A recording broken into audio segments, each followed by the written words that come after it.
আসসালামু আলাইকুম। আমরা দুনিয়াতে আসার পরে এমনভাবে চলি যে আমরা এমনি এমনি হয়ে গেছি, কিন্তু আমরা ভুলে যাই আমাদের অতীত।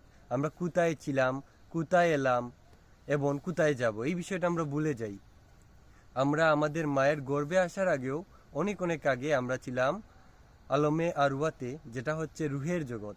এই রুহের জগৎ থেকে আমরা মায়ের গর্ভে আসছি, তারপরে আমরা এই দুনিয়াতে আসছি এবং এই দুনিয়াতে আল্লাহ তাআলা আমাদেরকে ইবাদত করার জন্য এবং পরীক্ষা করার জন্য পাঠিয়েছেন।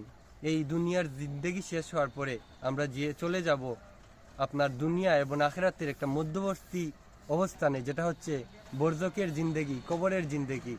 আপনি যদি দুনিয়াতে ভালো কাজ করেন তাহলে আপনার আখিরাতও সুন্দর হবে, কবরের জিন্দেগিও সুন্দর হবে। এবং আপনি যদি দুনিয়ার জীবনে আল্লাহর ইবাদত না করেন তাহলে আপনার আখিরাতও অন্ধকার হয়ে যাবে।